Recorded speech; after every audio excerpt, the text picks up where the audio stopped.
good morning. So, today we will continue with our discussion on feature extraction. In the last class, we have started discussion on chain code, and we have said that to make this chain code rotation invariant, we have to use something called differential chain code.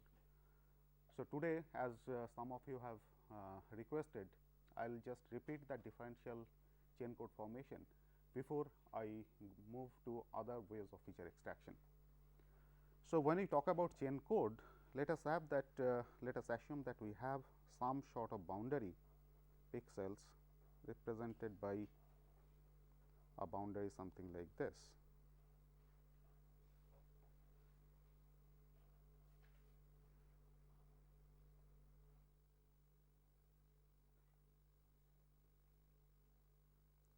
So, let us take a boundary of this form, and to discuss about this chain code, we will assume the chain code which is formed by 8 neighbors. Okay. So, the convention that we used in the last class was like this. So, these are the different directions of the line segments which is used to piecewise linear approximate the given arbitrary boundary, and this direction we took as 0, this direction we took as 1, this direction we took as 2, 3, 4, 5, 6 and 7. So, these are the 8 different directions which are used to form the chain code. So, in this figure, if I assume that I start the chain code operation from this point. So, this is the starting point, then first movement I will have. So, these are the points on my boundary actually, these are the boundary points. Wherever I put a cross, so this becomes the set of boundary points.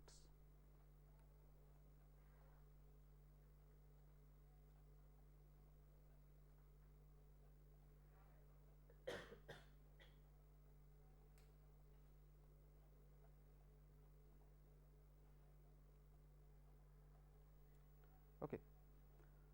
So, when I form this chain code starting from the first location, that is this one, my initial direction of the line segment is from left to right, that is towards the east, and that direction is marked as 0. So, I put 0 over here. Similarly, the second line segment, that is also in the direction of 0.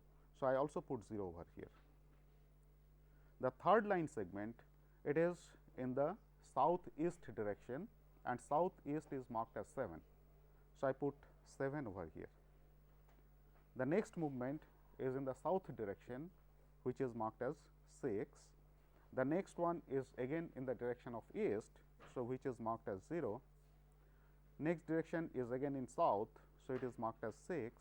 So, this way if you continue, you find that your chain code will be represented like this.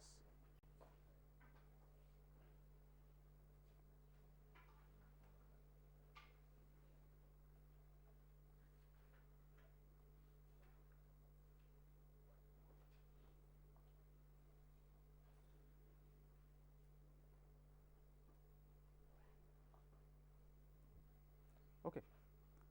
So, starting from my starting point, the entire chain code becomes 0, 0, 7, 6, 0, 6, 5, 6, 6, 6, 4, 4, 4, 4, 3, 2, 3, 2, 1, 0, 2, then followed by 1.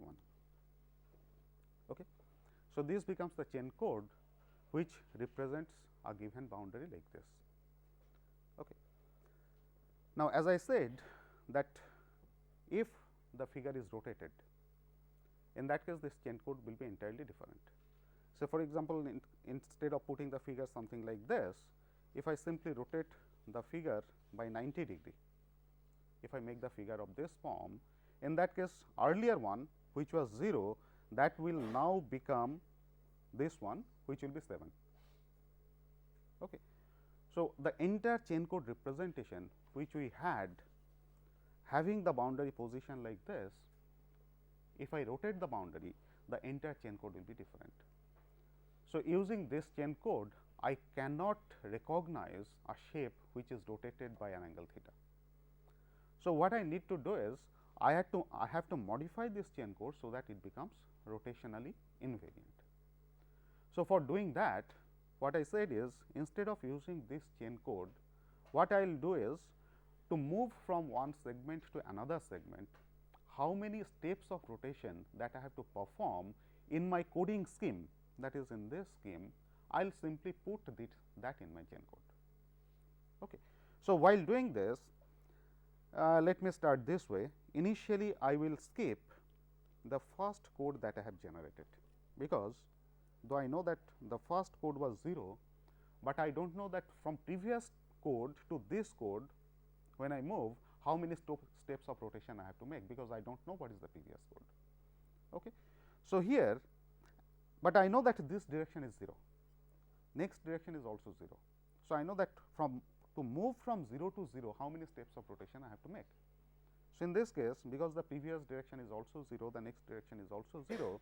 So, the number of steps of rotation will be 0. Okay. So, I will put this as 0 only. The next one, from 0 to 7. Okay. Here, I have to find out how many steps of rotation I have to perform. So, this is 0 and this is 7, and if I compute the steps of rotation in the anti-clockwise direction, then you find that I have to make 1, 2, 3, 4, 5, 6, 7 rotations. So, this will also be 7. Okay. To generate the next code, I know that this was 7, the next one is 6. So, how many steps of rotation I have to find? I have to compute. So, this is 7, this is 6. So, again I have to compute 7 steps of rotation. So, this will also be coded as 7. Then from 6 to 0, this is 6, this is 0. I am following anti-clockwise rotation. So, I have to perform 2 steps of rotation. So, 1 and 2. So, this will be coded as 2. Next is from 0 to 6, I have to perform 6 steps of rotation. Next is from 6 to 5, I have to perform 7 steps of rotation. Next is from 5 to 6, I have to perform only 1 step of rotation. Next is 6 to 6. So, the number of steps of rotation is 0. 6 to 6 again, number of steps of rotation is again 0. Then 6 to 4. So, this is 6 and this is 4, which is in the west direction. So, here you find that 1, 2, 3, 4, 5 and 6. I have to perform 6 steps of rotation. So, I put 6 over here. Then 4 to 4, again 0 steps of rotation, 4 to 4, 0 steps of rotation, 4 to 4, 0 steps of rotation. Then 4 to 3, 4, this is 3. So, if you compute in the anti-clockwise direction, you find that I have to perform 7 steps of rotation. Then 3 to 2, again I have to perform 7 steps of rotation.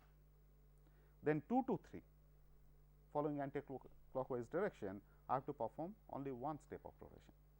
Then 3 to 2, again 7 steps of rotation. 2 to 1, again 7 steps of rotation. 1 to 0, again 7 steps of rotation.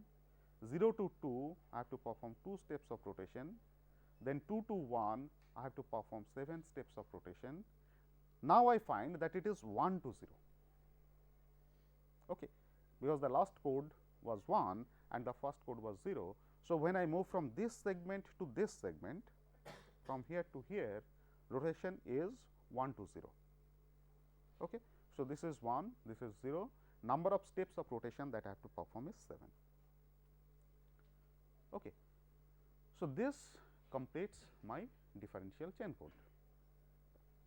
Now, again this differential chain code as I have formed, this is still dependent on the starting position. Okay. So, instead of taking the starting position as this point, if I take the starting position as this point, then my chain code will start from this location. Okay. So, instead of 7 0 7 7 2 6 7 1 0 0 6 0 0 0 7 1 7 7 1 7 7 7 2 7, it will be 7 7 2 6 7 1 0 0, and this will continue and it will end with 7 0. Okay. So, though I have made this code as independent of rotation, but still it is dependent on the starting position, the starting pixel that we considered to form this chain code. Okay. So, to make it starting position independent, what I have to do is I have to consider this as a cycle. So, it is not a open chain, but it is a cycle. So, if I break this cycle at any point, what I make is a chain. Okay. So, from this cycle I have to come to a chain, and when I come to a chain, what I have to do is I have to identify a point within a cycle where if I break, I will get either a maximum number or a minimum number. Okay. So, if I follow that, I will always break it in such a way that I will always get a maximum numerical value, I get a unique code. If I follow the other way, that wherever I break, I will get the minimum numerical value, I will also get a unique chain code. Okay. So, if I follow the concept that I will break the chain code in such a way that I will get the minimum numerical value, then the number that I get is what is called a shape number.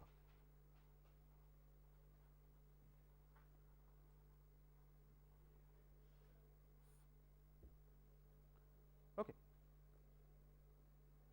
So, is the concept of differential chain code clear now? So, from the differential chain code, what we initially form is a cycle, not a chain, and once I have this cycle, I decide a point where this cycle can be broken, so that I can get a chain code having either maximum numerical value or minimum numerical value. So, if I follow the concept of maximum numerical value, then always I have to form the maximum numerical value. If I follow the concept of minimum numerical value, always I have to form the minimum numerical value. However, both of them will serve our purpose in terms of recognition, whether we use maximum numerical value or minimum numerical value. Is it okay? Now, the next point comes that can we make it scale independent? We have made it rotation invariant, rotation independent by taking the differential chain code. Can we make it scale independent as well? Obviously, the chain code is translation invariant, okay, because whether the shape is here or the shape is here, I will get the same code. So, it is independent of translation. By taking the differential chain code, we have made it independent of rotation. Now, whether we can make it independent of scaling as well. That means, if the size of the boundary changes, if it becomes more or less, whether this uniqueness of the chain code still can be retained. Okay.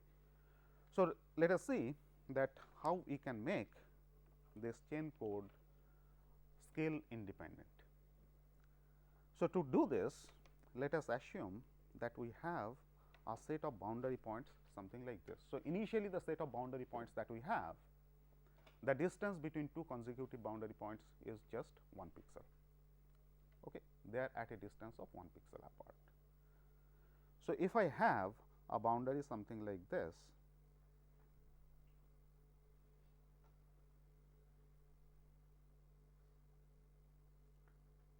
let us take an arbitrary boundary.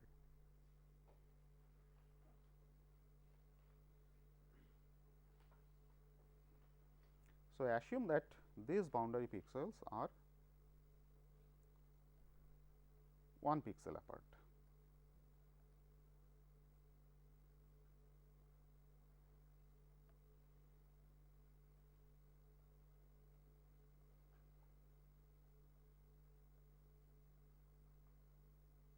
So, all these crosses are my boundary pixels. Okay. So, these points are nothing but on a regularly spaced grid, where the grid spacing is just 1 pixel. So, what I will do is I will embed this set of boundary pixels on another grid, where the grid spacing is much more than 1 pixel. Okay. So, if I put the grid spacing like this,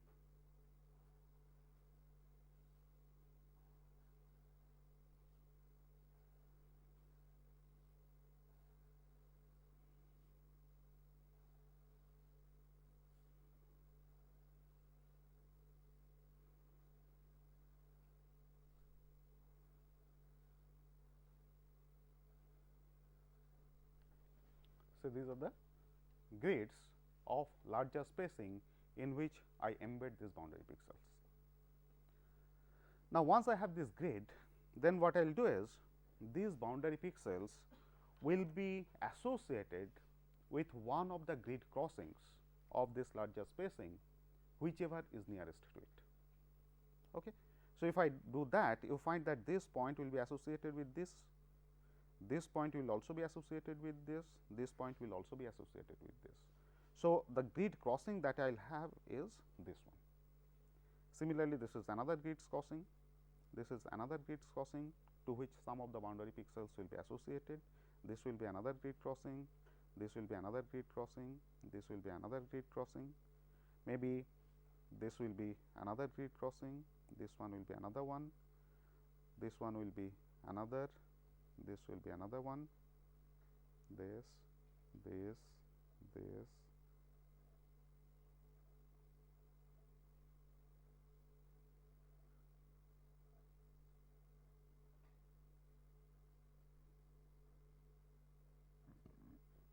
okay.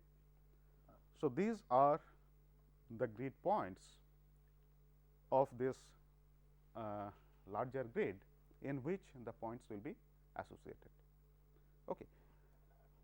Now, I can form an approximate boundary of the boundary represented by my initial set of boundary pixels by these grid points.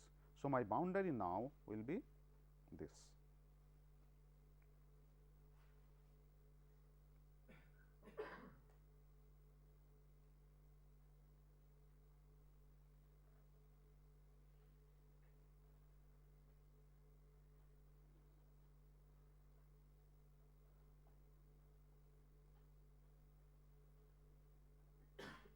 Okay.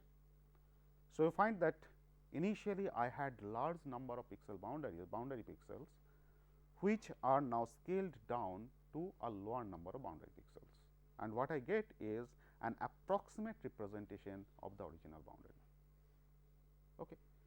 So, now if I use this approximate boundary to form the chain code, okay, then to some extent I take care of scaling, because as if I have represented the same boundary by less number of line segments. Okay. So, like this, if I increase the spacing of these grids, the number of line segments in my chain code will still be lesser. If I reduce the grid spacing, in that case number of line segments in my chain code will be larger. Okay. Of course, maximum that I can have is my initial set of boundary points, unless I go for super resolution concept, where I can interpolate a point between two boundary points. Okay. So, that is a concept of super resolution, where I can still increase or improve the resolution of the given image. Is that okay?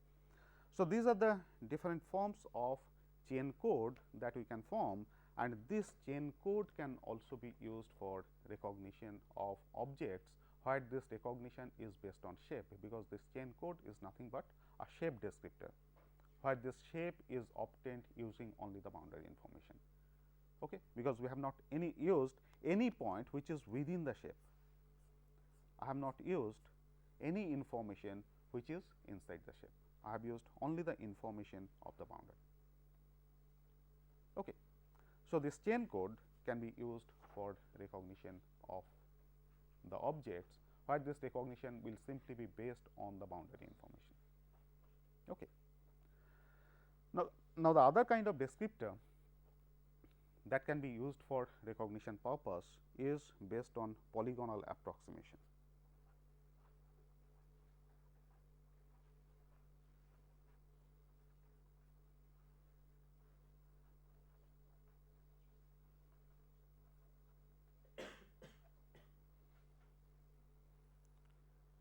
So, chain code also you can say that it is some sort of polygonal approximation, because the arbitrary boundary is represented by linear line segments, piecewise linear line segments. So, it is also nothing but polygonal approximation. But when we talk about polygonal approximation, what we do is we do something else to represent an arbitrary boundary by a polygon. Okay. So, how do we do that? When we go for polygonal approximation, there are different types of approaches which can be used to represent a boundary by a polygon. Okay. So, out of this we will discuss here two techniques. One of the techniques is called minimum perimeter length,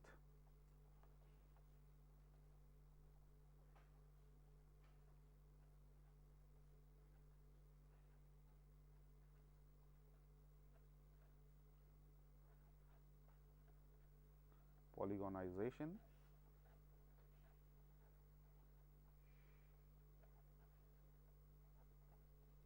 okay. And the other kind of polygonal approximation technique is based on splitting of the boundary. Now, when I go for splitting, obviously there has to be different types of criteria based on which an arbitrary boundary has to be split into number of boundary segments, where every boundary segment will be represented by a linear segment or a straight line segment. Okay. So, when we talk about splitting, normally we have a criteria function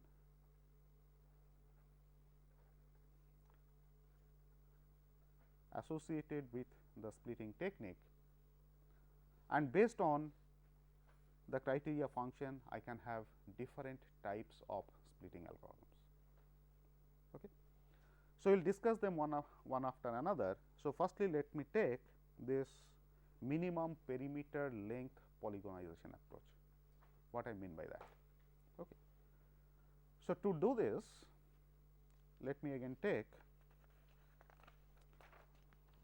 a boundary of arbitrary shape. Say I have a boundary something like this, okay. Or let me make it a bit more complicated. Okay.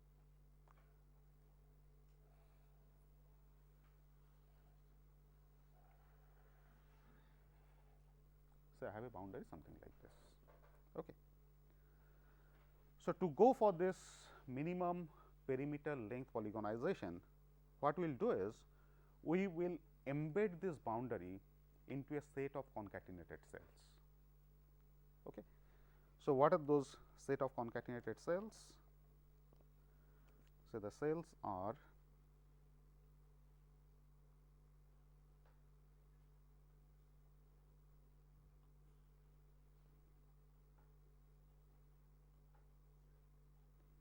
I can use this set of concatenated cells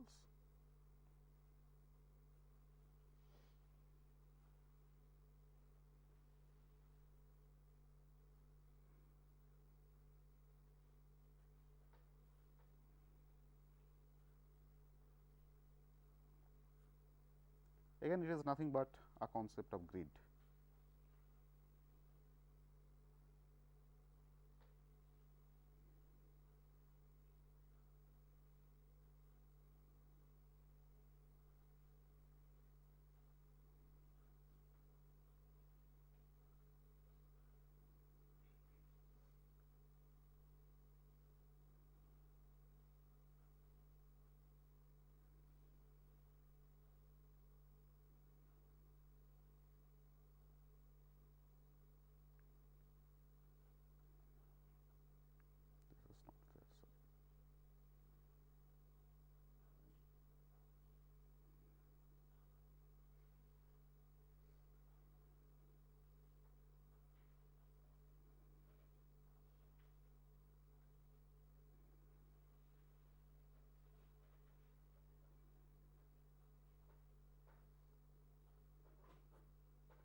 So, this is the set of concatenated cells in which this boundary will be placed, and it is nothing but if I put the same concept of grids over here, and then I have to identify that which of the cells actually enclose this particular boundary. Okay. So, once I have this set of concatenated cells, then you find that I can define something like an inner boundary and outer boundary. This cell will also be there. Okay. So, my inner boundary will be this one, this is the inner boundary,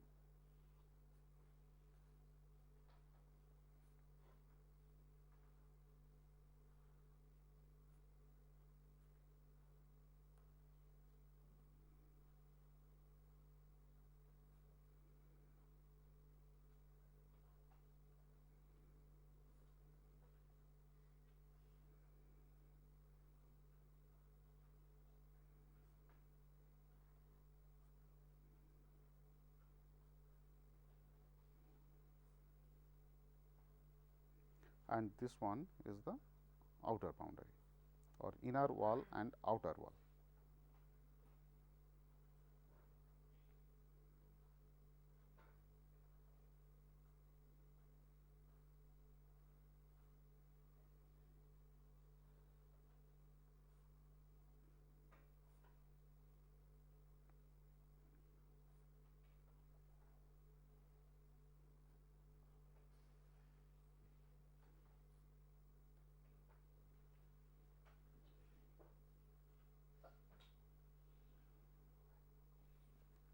Okay.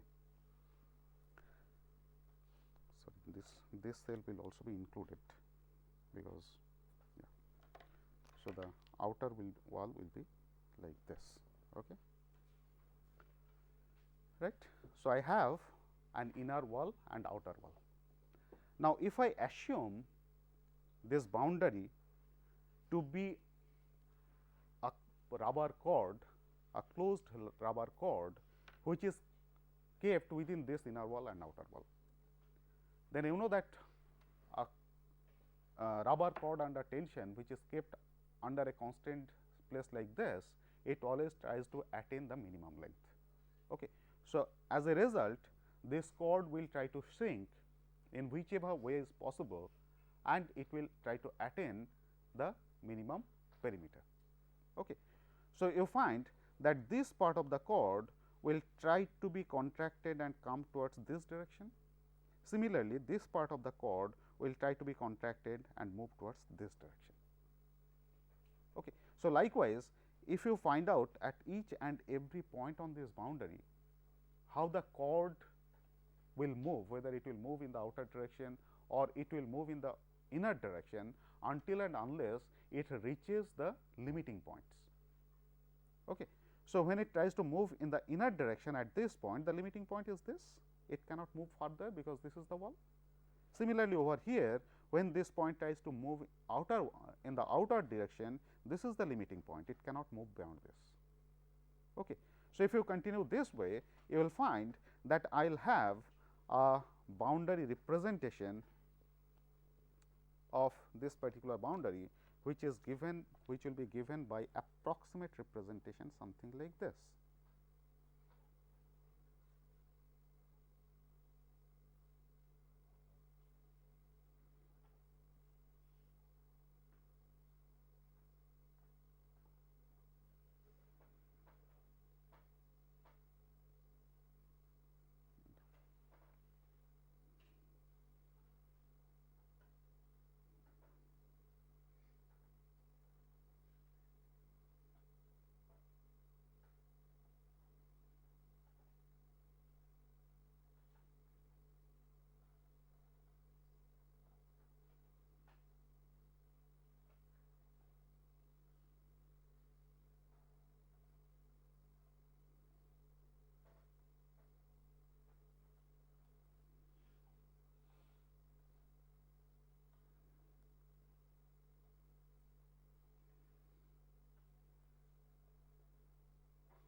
Okay.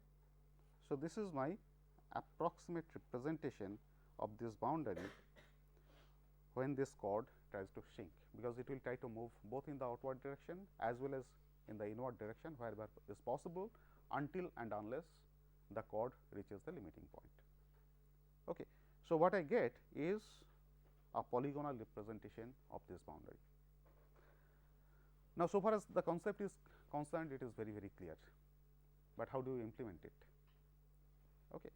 For implementation, what you have to do is you find that at every point either the chord is straight, okay, or the chord is concave, or the chord is convex, right.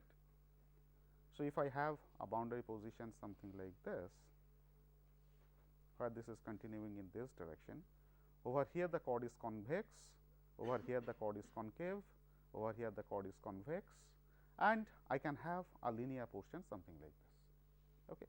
So, if I consider any point on this chord segment, if the point lies on the linear part, okay, then at this point I will have tension in this direction as well as in this direction in two opposite directions. That means, if this point has to move, it has to move only along the chord, okay, because I have tension either in this direction or in this direction, in two opposite directions. Okay. So, if I assume that the tension in both the directions are same, this point will not move at all. Okay. However, this point will move due to the influence of the movement of this point. Here it is in the convex part, and I have tension in this direction and I have tension in this direction. So, as a result, the resulting tension which is acting at this point is in this particular direction. So, this point will try to move in this direction, and here I have to find out that what is the limiting point. Limiting points are given by these inner walls and outer walls. So, I have to identify that what are the limiting points, and I have to allow this point to move until and unless it reaches a limiting point. Okay.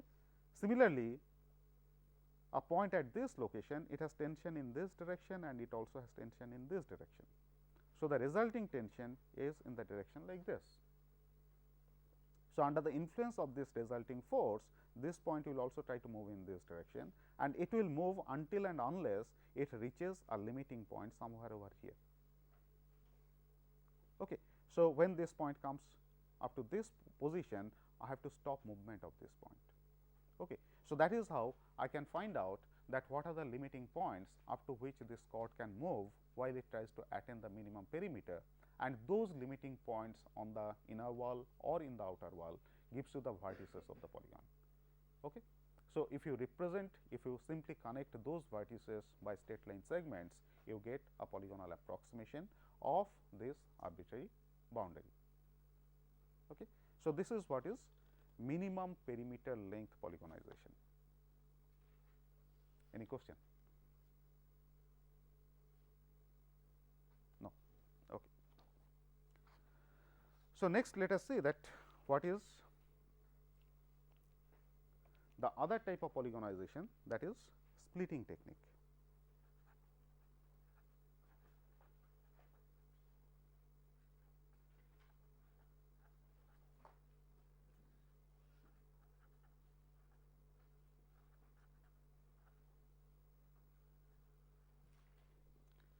In splitting technique, again, if I have an arbitrary boundary something like this, okay, what I have to identify is I have to identify a set of points on this arbitrary boundary along which this boundary can be split.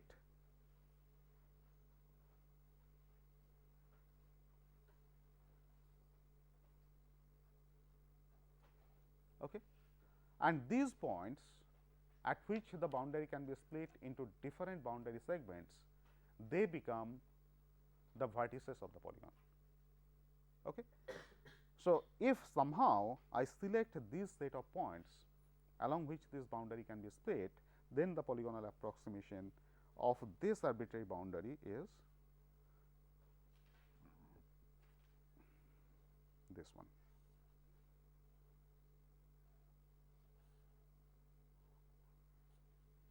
Okay.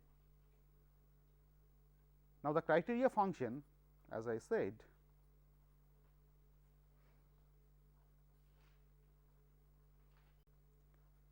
comes into picture, which helps to decide that what are the points on this arbitrary shaped boundary are to be taken along which this boundary can be split. Okay. So, there are different criteria functions, the different functions gives you different result. Okay. The results may not be identical, but they are more or less similar and helps in all practical applications of this polygonization technique. Okay. So, let us talk about say one or two such criteria function based approach. Okay. So, let us take a boundary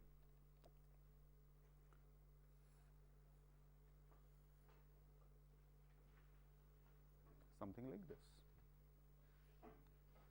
So, one of the criteria function says that initially you decide 2 points on the boundary along which this boundary can be split.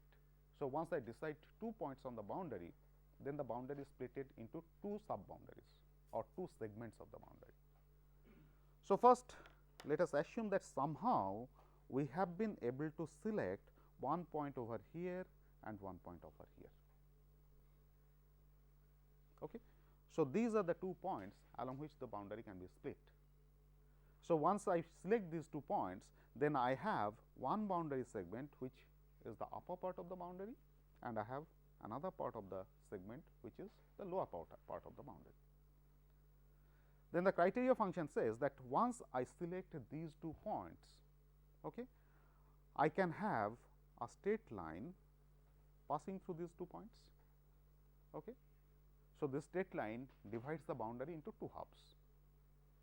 Now, for each of the halves, what I do is I find out the maximum distance, perpendicular distance of a boundary point from this straight line. Okay. So, on this half, you may find that this will be a point where the perpendicular distance from the straight line joining these 2 split points is maximum. Okay. Similarly, on this half, this may be a point from where the perpendicular distance to this straight line may be maximum, right. Then the criteria function says that if this maximum distance is greater than a threshold, okay, then this point I have to take as the next splitting point. Okay. So, suppose in this case both these distances are greater than threshold. So, this will be one split point, this will be another split point, but I have to take it one by one, okay, because I have to write in algorithms. So, I take the maximum distance first. So, I assume that this is my next split point. So, once I select the next split point, in that case I have divided this boundary into 3 boundary segments. Okay. So, once I have these 3 split points, again I can have straight lines passing through pairwise split points. So, this is one straight line and this is another straight line. Okay. Again I follow the same concept, same criteria, that for each of these straight lines I find out a point on the boundary, okay, between these 2 split points whose distance from this straight line segment is maximum. So, possibly I will get a point somewhere over here whose distance is maximum. And now, suppose this distance is less than the threshold, that is predefined. So, if this distance, because this is maximum, so all other points on this boundary will have a distance from this line segment which is less than that. Okay. So, if this maximum distance is less than threshold, then all other points on this boundary segment is within a distance which is less than the threshold. So, because it is less than the threshold, I do not have to try to split this boundary anymore.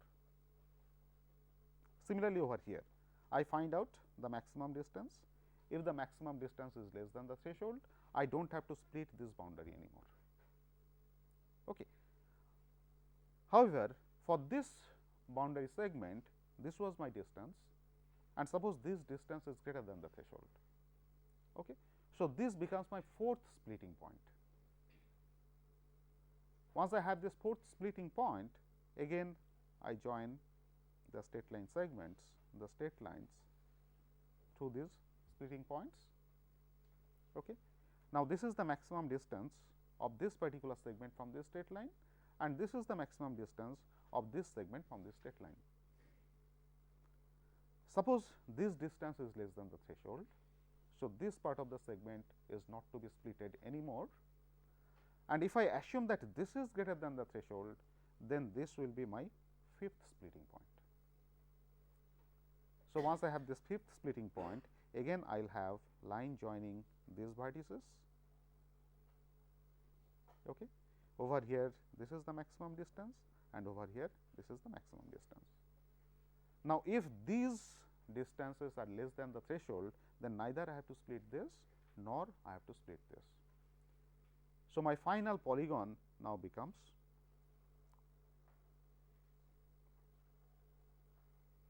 this one. So, this is the polygonal representation of this boundary that I have obtained. Is that okay? Similarly, there are many other criteria functions which can be used for polygonal approximation. One of the criteria functions tries to find out what is the area of the portion which is enclosed between the this straight line approximation and the original boundary, and that criteria function tries to minimize this area. Okay. The other criteria function can be something like this, that given a boundary segment of this form, I start with from an initial point, okay, then go on considering the points across the boundary and try to approximate them by straight lines like this. And every time I approximate them by a straight line, again I have a concept of threshold, that is I find out the maximum distance of a boundary point from this particular point. Okay. When it exceeds the threshold, then my starting point becomes this. So, suppose I started from here, initially I have considered this straight line to approximate this boundary segment. Here the distance was less than the threshold. So, this is not my vertex. I go to the next point, okay. Again find out what is the maximum distance between this line segment and a point on the boundary. Suppose this is also less than the threshold, I consider the next point, okay. Join try to approximate this boundary segment by this straight line. Now, suppose this maximum distance is greater than the threshold or has been equal to the threshold. Okay. So, the moment I get that, I decide that this line segment cannot be expanded further. Okay. So, this part of the boundary, this boundary segment is represented by this line segment. Now, I start the same operation taking this as my starting point. Okay. So, I have decided about one line segment. Now, I perform the same operation over here, and suppose after I come to this location, this distance becomes greater than or equal to the threshold. So, this becomes my next line segment. Okay. Then I start the same operation starting from this point. It continues like this. Okay. So, there are different criteria functions which can be used for polygonal approximation of an arbitrary boundary. Okay. So, in following any of them, what I get is, given an arbitrary boundary, I get a polygonal approximation of the arbitrary boundary. So, suppose I have a polygon something like this, which represents a arbitrary boundary. Okay. Now, this polygon by itself is not much helpful for recognition purpose. Okay. So, what I have is, I had an arbitrary boundary and I have been able to approximate that arbitrary boundary by linear segments, by piecewise linear segments, and the combination or the collection of those linear piecewise linear segments give me a polygonal approximation of the boundary. But for recognition purpose, finally, I have to find out the feature vector or a set of features, using which I have to go for recognition. Okay. So, how do you generate that set of feature vectors, the set of features of the feature vector from here? So, the one approach to generate the feature vector is something like this. Once I have this polygonal approximation, I can always find out what is the angle, inner angle subtended at each of the vertices of the polygon. Okay. So, suppose I take the nth, the angle subtended at the nth vertex to be theta n. Okay.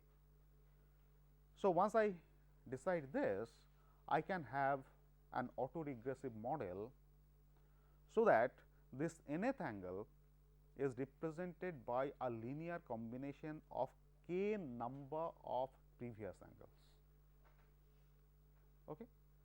Or effectively, I will have a linear regression equation, which is given by this: theta n is equal to summation alpha I theta n minus I, where this I will vary from 1 to some k.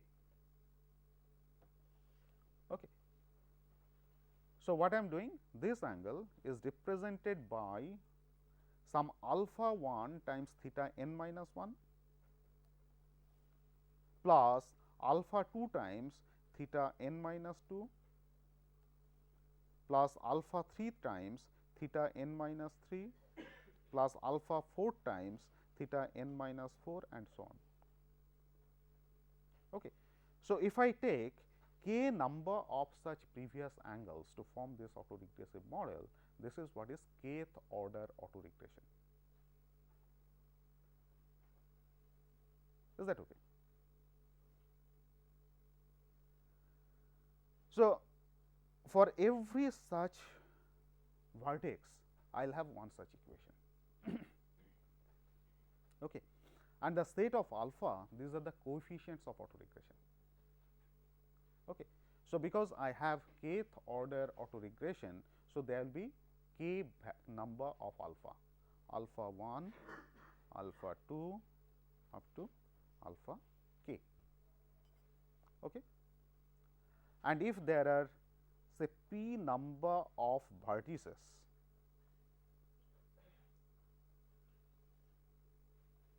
okay, if this polygon contains p number of vertices, then for each of the vertex I will have one such equation.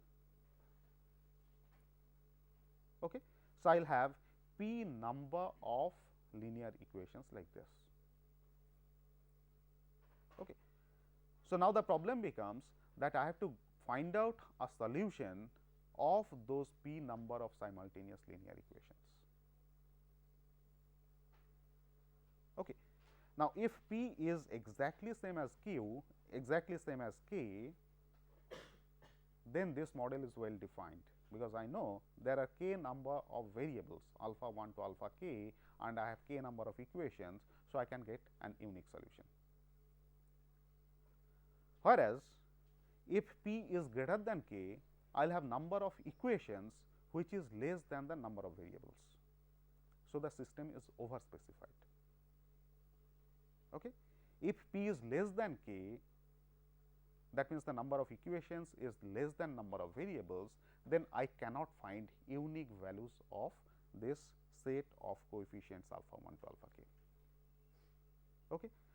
So, this model, order of the model, autoregressive model, I have to decide suitably depending upon how many vertices I have in the polygon. Okay. If value of p is greater than k, as I said, that the model is over specified, because I have more number of equations than the number of variables. Okay. So, in such case, we can go for a solution approach, which is mean square error solution. That is, I have to find out the set of alphas which gives you minimum error. Okay. So, those solution approaches we will talk later on in respect when we discuss about other linear classifiers and all that. But right now, what is important to us, that we have given such an autoregressive model, we can find out a set of features alpha 1 to alpha k, okay, and this set of alpha 1 to alpha k can be used as feature vector representing this particular polygon. Okay. Now, again you find that I have made use of only the angle, I have not made use of the side lengths or the lengths of the edges. So, even if I elongate this polygon either horizontally or vertically or diagonally, I will get the same set of coefficients. Okay. So, that can be taken care of, that I can have another autoregressive model. Along with this, say if I consider the side length L n, and this L n can also be represented by an can also be modeled by an autoregressive model, something like this.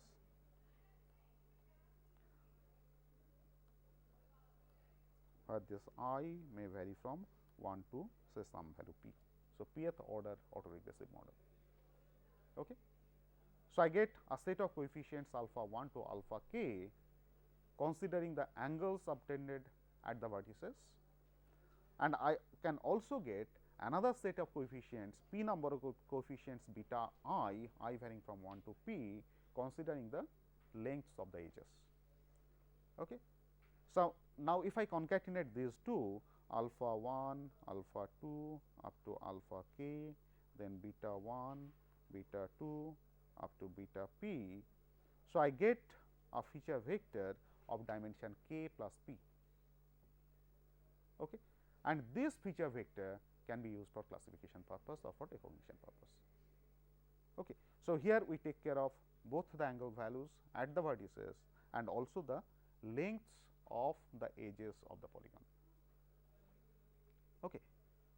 So, that will take care of if there is any deformation, either the polygon is elongated in certain direction or the polygon is compressed from some other direction.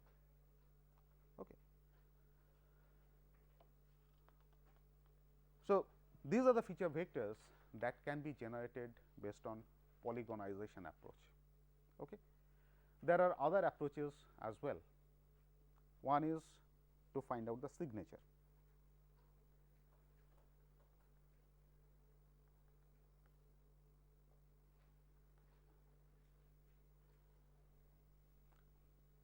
Okay.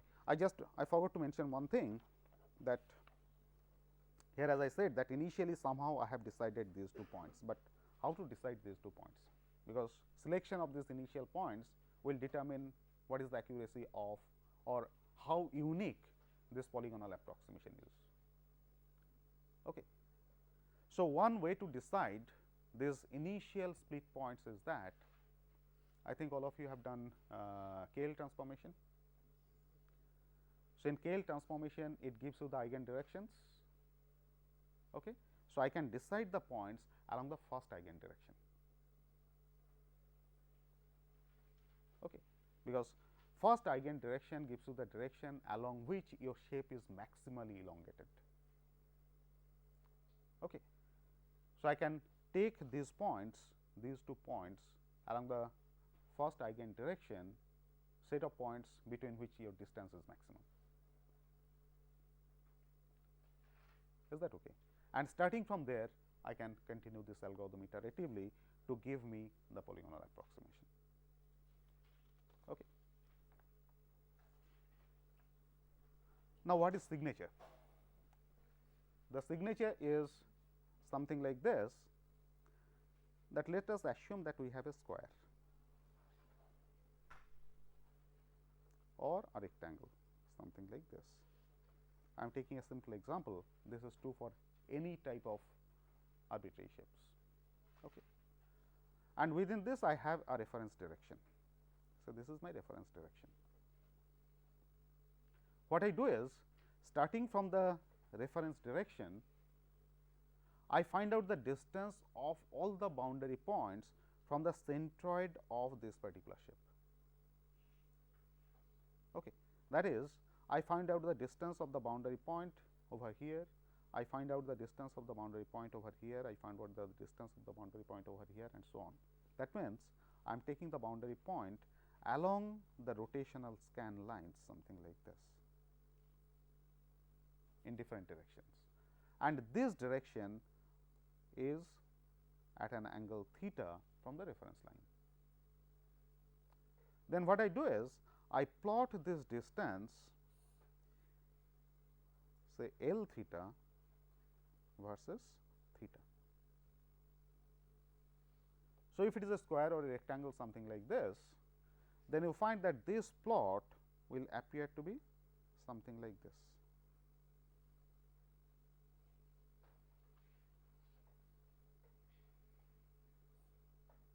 Okay.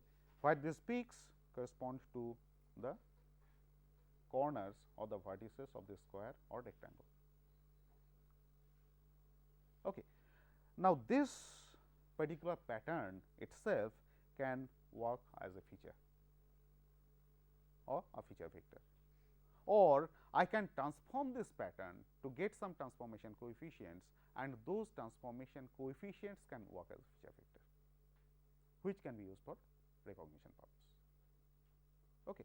So, you find that if I have an arbitrary shape something like this starting from its centroid and with respect to some reference, if I go on computing the distances L theta at an angle theta, then the plot of L theta versus theta will give you some signature of this particular shape. The signature itself or a transformed version of it can be used as a feature for recognition purpose. Okay. So, let us stop here today.